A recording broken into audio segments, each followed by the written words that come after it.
রাসূল সাল্লাল্লাহু আলাইহি ওয়াসাল্লাম ফজরের সালাতের পরে মসজিদে নববীতে সালাম ফিরিয়ে সাহাবাদের দিকে মুখ ফিরিয়ে বসতেন, তাসবিহ পড়তেন, এরপর জিজ্ঞেস করতেন, হাল রাআ আহাদুম মিনকুম আল বারিহাতা রুইয়া, গত রাতে কেউ কোনো স্বপ্ন টপ্ন দেখেছে নাকি? তো তখন সাহাবারা এই স্বপ্ন বলতেন, রাসূল সাল্লাল্লাহু আলাইহি ওয়াসাল্লাম ব্যাখ্যা করতেন।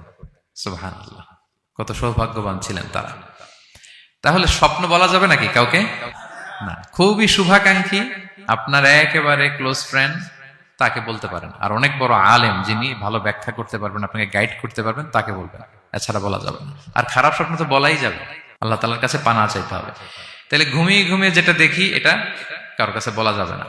আর যেটা পাওয়ার আকাঙ্ক্ষা মানুষকে ঘুমাতে দেয় না, ওইটাও একটা স্বপ্ন। বলে না যে আমার জীবনের স্বপ্ন আমি এটা করবো, এটাও স্বপ্ন।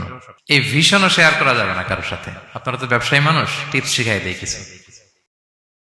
বিশাল বড় একটা কিছু প্রজেক্ট নিছেন, শুরু করার আগে আপনি বলে ফেলছেন, শেষ, আর এটা হবে না। দেখবেন যে এখান থেকে কনস্পিরেসি, ওইখান থেকে শত্রুতা, ওইদিকে এটা করছে ওইটা করছে, আপনি আর আগাতেই পারবেন না। দুঃখজনক হলেও সত্য, আমরা বাংলাদেশিরা তো এগুলোতে অভ্যস্ত। সবার মধ্যে কম বেশি জেলাসি কাজ করে ন্যাচারালি, আমাদের বাংলাদেশিদের এটা আরো বেশি। আমি আমার প্রায় আলোচনাতে বলি যে আমাদের জাতীয় খেলা হাডুডু হওয়ার কারণ হচ্ছে এই খেলার ধরনটাই এমন, একজন সামনে যেতে চায়, 10 জন পা ধরে পিছনে টানতে চায়। তা আপনি আপনার ভিশন শেয়ার করলে বিপদে পড়ে যাবেন। আপনি প্রপার হোমওয়ার্ক করবেন, গ্রাউন্ড ওয়ার্ক করবেন, কাউন্সিলিং করবেন, প্রজেক্ট দাঁড় করাবেন, লঞ্চিং প্রোগ্রামের দিন সবাইকে জানাবেন।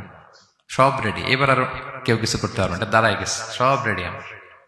লঞ্চিং জাস্ট একটা ফর্মালিটিস, তারপরে আমার কাজ শুরু হবে। কিন্তু আপনি আগেই যদি সবাইকে জানায় ফেলেন, হবে এটা? স্বপ্ন শেয়ার করতে নেই।